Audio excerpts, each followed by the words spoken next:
So Machine Head. I don't even know how to start this video because I don't know exactly how much of my audience is a fan, but I've been a fan for a decent bit. I mean, ever since Unto the Locust was out, I've checked out every album, and they've certainly had quite an interesting spectrum because they straight up have made some of the worst records I ever heard in my life. And then on the other side, you have some of the best songs I ever heard in my life. So it's like, you really don't know what you're going to get with this band. And prior to making this video, I have not heard anything before The Blackening. So, going backwards, realistically, the main reason I wanted to do this band is because I thought, surely they couldn't have just magically have gotten amazing at The Blackening and then just out of nowhere, right? I mean, surely like something must have come before it. I find it hard to believe that they could drop a record like that out of nowhere and then like never again. So I wanted to see what the first half of the discography had to offer. And oh my god, dude.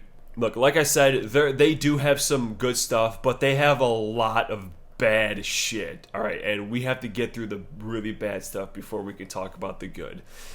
All right, so yeah, these bottom three records, I could easily throw all three of them on the 10 worst albums I ever heard in my life. But if I only have to choose one of them, I think everyone knows what it's going to be. Bro, Catharsis was on a whole other level of shit, man. Like, when this dropped, I remember where I was the moment I realized that this record is really bad. Bro, I was in the city going to school, listening to it on my iPod, and like, I remember crossing the city of Chicago, the street, and I'm just thinking, man, this record sucks. And then I was hanging out with my homie Josh like the next day, and he was like, dude, I got the new Machine Head album. I'm like, bro, I got some bad news for you. I got some really bad news for you. This record is fucking shit. All right, let's start with the record itself, okay? It doesn't start the worst, all right? It doesn't start the worst. We have Beyond the Pale, which caught a lot of shit because it's literally just Love by a strapping young lad. And then Devin, being the cool guy he is like, yeah, I mean, it's whatever. I mean, I stole like a part of that song from another band. And it's like, okay, obviously it's hard unless you've heard every single song on the planet. You're bound to like rip something off. There's only so many melodies and riffs you could come up with. Someone has bound to have written something similar to it. But this is Love by Strapping Young Lad, okay? You're telling me Rob Flynn has never heard that song when he was writing this song? My fat cheeks, dude. There is no chance that this guy did not know he was ripping this song off. There's no chance. The title track is incredibly edgy. California Bleeding is like the first real piece of shit on this album. And then we have Triple Beam, which is exponentially more shit. Bastards is laughably shit. Razorblade Smile is, I think that's the moment where I was like, dude, I'm done. This record is fucking trash. Like, the next two albums we're going to talk about are also really bad. And the worst part about it is I legitimately had to think about which record is actually worse. When I started listening to this band, I was like, there's no way it could get as bad as Catharsis, right? But oh no, it does. It does actually get that bad again. The thing that cemented this one as the worst, like on the bottom, is just the response, and like more specifically that that single that they released after this album, "Do or Die," that song was the icing on the cake that cements this one as the biggest piece of shit this band ever shat out. It was embarrassing. That track was absolutely embarrassing. To call yourself a Machine Head fan in like 2019 was an embarrassment, because Rob Flynn was just a 60-year-old man, was just crying and weeping and bitching about how nobody liked his piece of shit album. And then half the band quit after it came out. Nobody fucking liked it. And if you like it, stop lying to yourself. It's shit. It's a really bad album. And then it's so frustrating because there's good elements in it. Like a lot of like the riffs themselves, like the opening of Heavy Lies the Crown is actually incredible. But the second he opens his mouth, dude, it's like he never shuts up. There's like not even 10 seconds where this man doesn't shut the fuck up and just let the song play. You're a metal band. Let the fucking riffs play. Play some solos once in a while. You don't have to fucking over the entire goddamn album. Oh my god. It had the potential to be great, but he ruined it. He tanked it hardcore, alright? Yeah, dude, this is a really shockingly bad album. And speaking of shockingly bad, I heard how Supercharger wasn't great. But what I got, oh my god, like Crashing Around You is pretty damn bad. I mean, we're talking Catharsis levels of shit, but like 17 years before that. Kick You When You're Down is trash. Once again, it's like, dude, do you ever just shut the fuck up for like 2 seconds? Honestly. All in Your Head is really bad. American High might actually be the worst song on the record. It's like the first few seconds says it all. And even the instruments suck ass. Like there's not even any good riffs on this album. There's not one single good track on this record. Not one. I shit you not. When I was listening to this album, like the fact that Catharsis had competition for the worst album, I almost had an aneurysm, man. This record is shit, and the next record is shit too. Burning Red is ass. Burning Red is straight up ass. Like, bro. straight up Limp Bizkit moments on these albums. However, unlike Supercharger, there's at least some melody. Burning Red has at least some melody. And you know what? It's all because the Message in a Bottle cover on it, I heard a long time ago. And because of that song, I actually had hope that this album would be decent. But that is the only goddamn decent thing on this album. And apparently they were Rob didn't even want to include it on this record. Oh yeah, because it was a pretty decent cover, and obviously they weren't going for decent music on this album, so we want to cut that out. Let's just leave it completely shit. Why not? I don't know how many times I've said shit already, but I promise you I won't say it too much more, because this is these bottom three, dude, abysmal albums that I never want to hear a goddamn second from again, besides Message in a Bottle. And there's like little glimpses, like in the track Blood, Sweat, and Tears, in between the really bad verses, that's a little good. The cleans are good.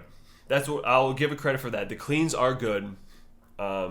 Like in the title track too, anytime they show up, it's good. But the fucking Fred Durst piece of shit wannabe ass parts, just, it's bad.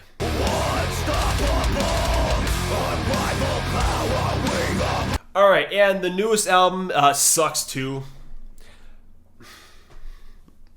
How it's not nearly on the same level as the bottom three, but it is still not good. This is like a D tier album, and it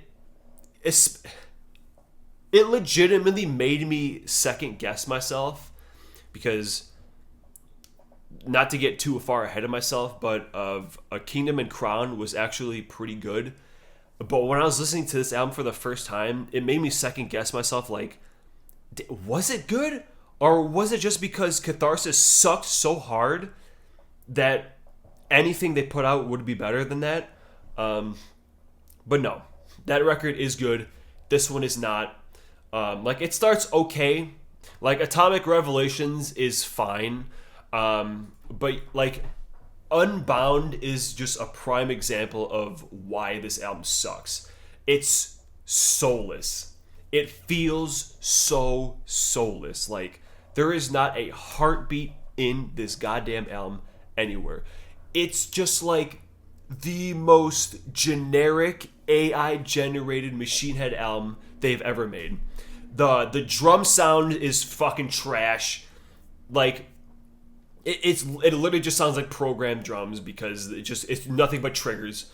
The open note riffs, they suck. Once again, he's given his fucking stupid ass slam poetry line delivery where he just never shuts the hell up.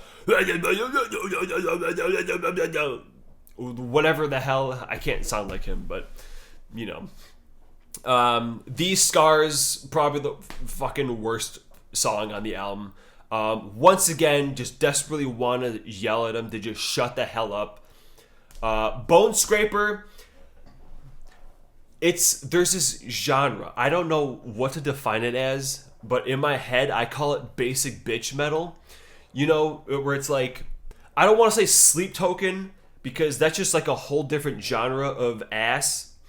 But like, it's metal that is made for people who don't listen to metal. Like the like it's trying to be very anthemic and super catchy. It's I don't know how to articulate this sound. Whatever. The point is, it's basic bitch metal. Anything that tries to be like super anthemic and try to like appeal to, you know, the basic bitches in the world. No other way I can describe this shit. But yeah, moral of the story is, obviously they definitely have a lot worse. Thankfully, it was the shortest album. But yeah, this is the most factory reset piece of shit album they've ever done. I also totally forgot to mention,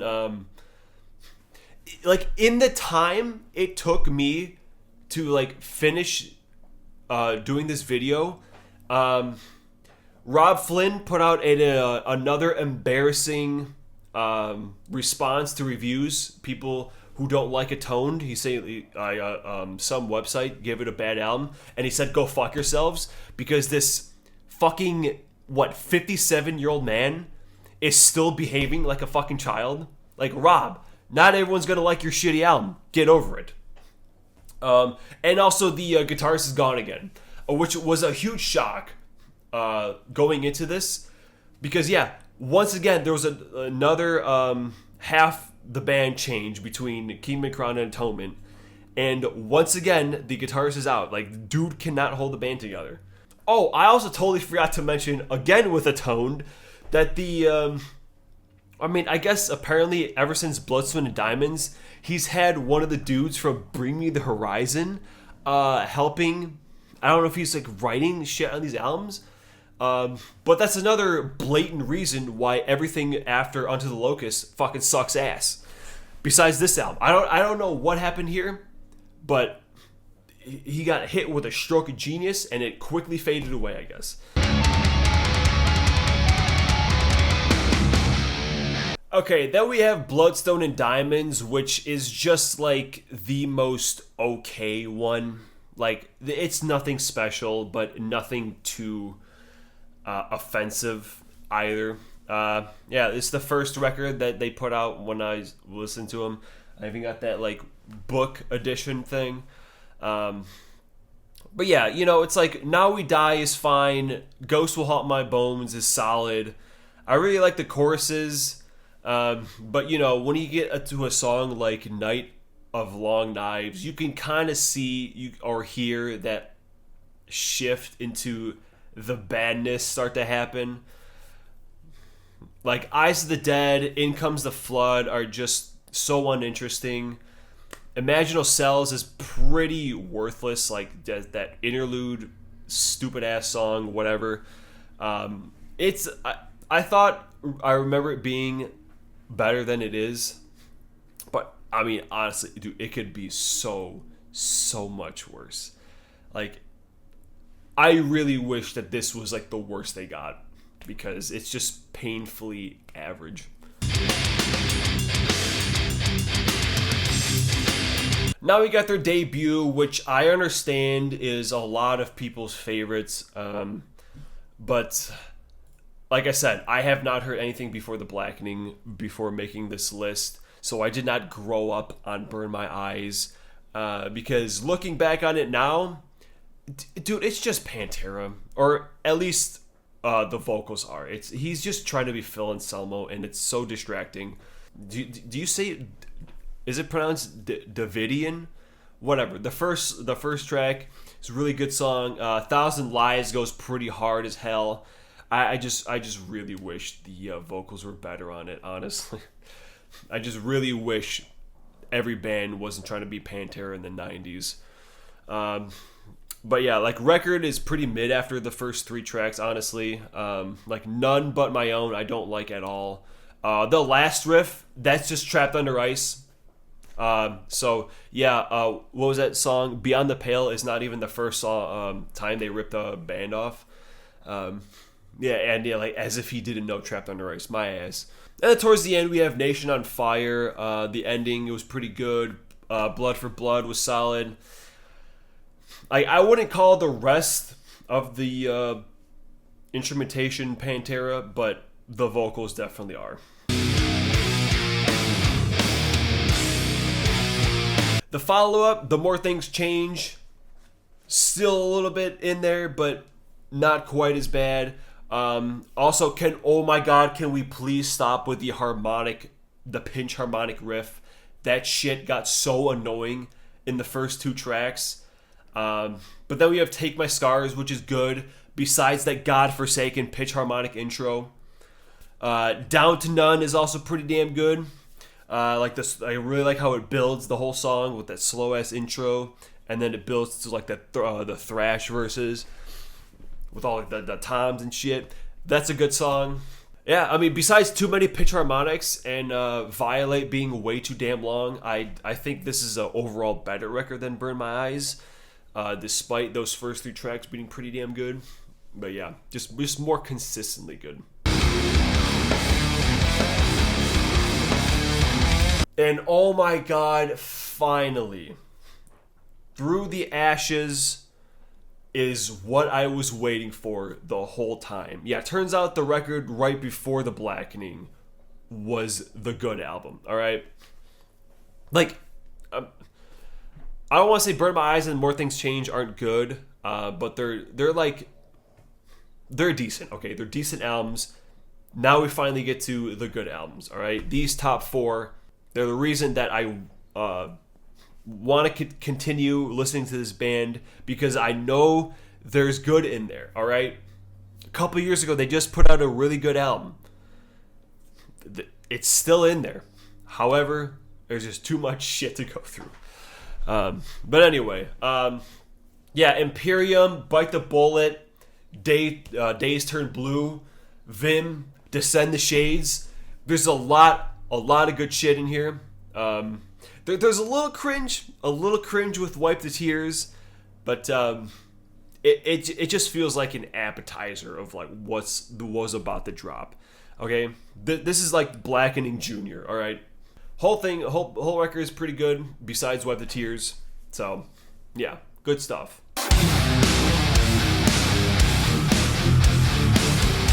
Okay, and as I just mentioned, Kingdom and Crown, number 3. It was a pretty goddamn good album. What happened? what the fuck happened between this and Atonement? I mean, oh my god. Because, yeah, Choke on the Ashes is pretty damn good.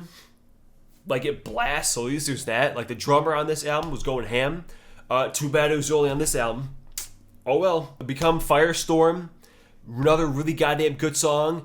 Like, actual fucking melody is back with My Hands Are Empty and Unhallowed. Like, that's the main thing. Like, Rob's clean parts and vocals are actually really damn good. It's when he goes like super raspy and heavy where it like really starts to suck. Also, the main riff in Unhallowed is sick as hell. That's a great ass riff. No Gods, clean vocals, great as well. Like Bloodshot and Rotten aren't great. Like two really like whatever songs, but beyond that, like this was a really good album. Like it was a great record. It was damn good. Just sandwiched in between two complete wastes of time. I don't know. I really don't know what happened. But, yeah, it's a concept album, too. That's pretty good. Inspired by Attack on Titan, I guess. I haven't watched the show, but that's pretty cool. And, oh my god. I forgot everything I was going to say about Unatoned.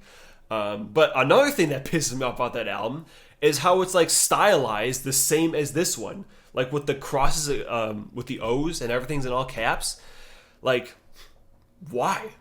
I thought it was like a continuation of this album because it looks the same, but it's not. It's completely separate.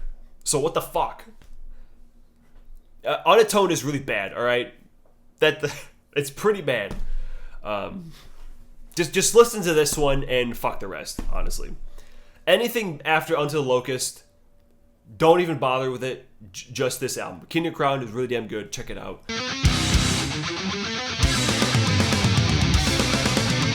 Can't even see it, but it's over there. It might be a little bit of a hot take to not have The Blackening at number one, but I will get into that when we talk about number one.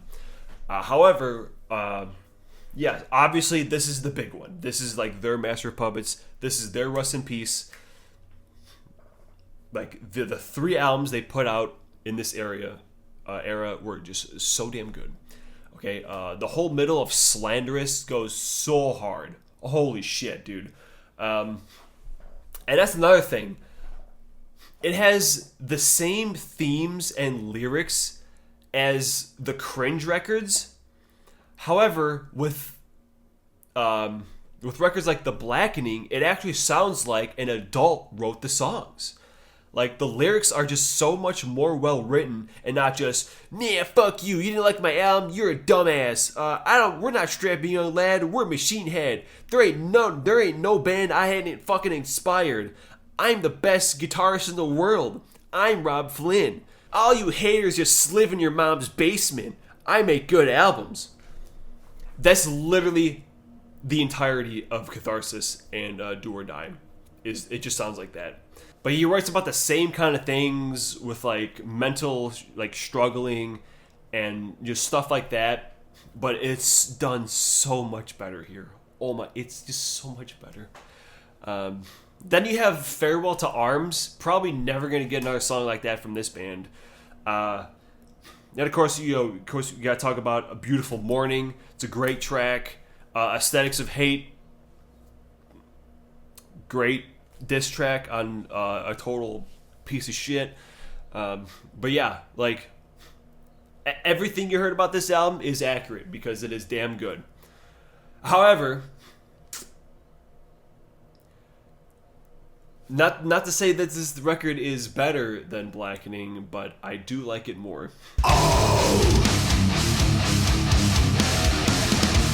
Because Unto the Locust is my number one pick. And before I talk about the main reason that it's number one, let's talk about other stuff, okay? The intro of Be Still and Know is incredible. It's just like leads on top of leads. Awesome. The I Am Hell is a great intro to the track as well. The kids singing in this record is pretty cringy. Also, the last two tracks aren't super great. But the reason that this album is number one, I'm going to say something that might be one of the most controversial things I ever said in my life. And I'm not so sure that I still believe it after listening to everything. But I'm going to say it anyway because I still believe it. I'm going to tell you right now. Get ready. Ready? Locust, This Is the End, and Darkness Within. These three songs are better than the entire rest of their discography. I'm talking Red Pill and Blue Pill. You put those three songs on one side and fucking everything else, the other 10 records, including the rest of the other half of this album, on the other side, I'm picking fucking Red all day, dude. Holy God. That's what I was talking about when they wrote some of the best songs I ever heard in my life. Darkness Within is one of the best fucking songs in metal, period. Just gonna say it. Locust, like the goddamn intro alone, the fucking intro alone is a fucking masterpiece. It's a masterpiece. Just that good, that nice fucking clean tone riff with that tom thing, and then that fill into the fucking verses. Fucking awesome. The whole middle section, the ending with the fucking like the fucking the way it ends, and then you have This Is the End, which is just like pretty much thrash, but with fantastic fucking riffs. Great intro, great acoustic intro.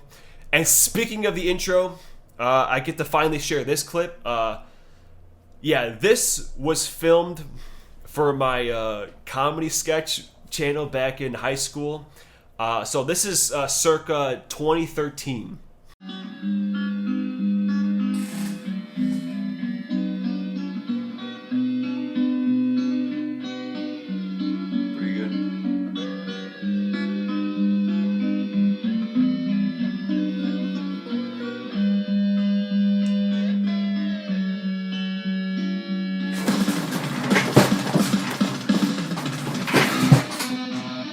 Yeah, it might be a little cringy, but you know what?